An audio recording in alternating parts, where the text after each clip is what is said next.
रोपकुंड, जब बर्फ ने इतिहास को सुरक्षित रख लिया।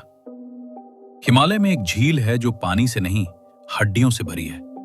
इसका नाम है रोपकुंड। समुद्र तल से लगभग 16,500 फीट ऊपर, उत्तराखंड के त्रिशूल पर्वत के पास।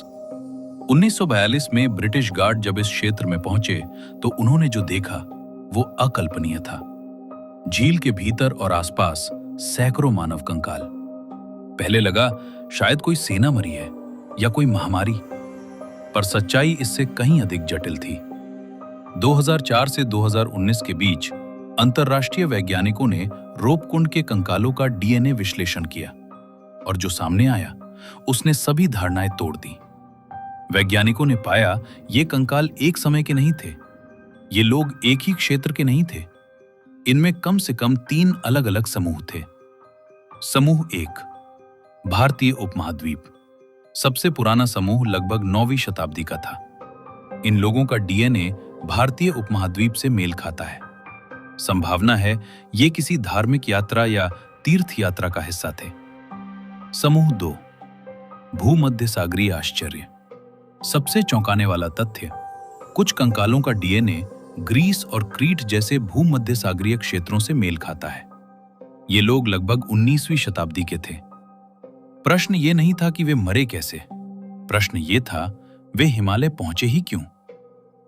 समूह 3, स्थानीय सहयात्री। कुछ कंकाल स्थानीय हिमालयी लोगों के थे जो संभवतः मार्गदर्शक या सेवक थे। मृत्यु का कारण महामारी नहीं। बहुत समय तक ये माना गया कि रोपकुंड में लोग बीमारी से मरे, पर हड्डियों पर एक बात स्पष्ट दिखी, खोपड़ियों पर गहरे गोलाकार घाव।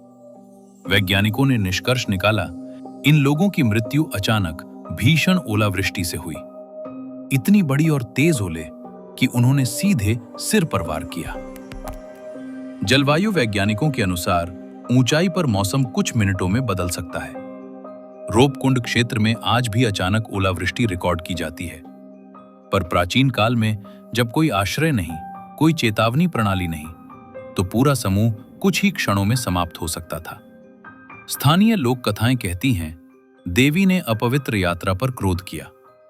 विज्ञान कहता है यह प्राकृतिक आपदा थी, पर दोनों एक ही बात कहते हैं, प्रकृति सीमा तय करती है। आज रोपकुंड पर्यटन स्थल नहीं, ये एक खुली प्रयोगशाला है, जहां डीएनए इतिहास से बात करता है, जहां जलवायु भविष्य की चेतावनी देती है। आज जब मनुष्य हर ऊंचाई जीतना चाहता है, रोपकुंड याद दिलाता है कि तैयारी के बिना यात्रा साहस नहीं, मूर्खता है। रोपकुंड डरावनी नहीं है, ये ईमानदार है। ये हमें बताती है कि इतिहास हमेशा किताबों में नहीं होता, कभी कभी वो बर्फ में संरक्षित रहता है, और जो उसे पढ़ना सीख ले वो भविष्य में गलतियां नहीं दोहराता।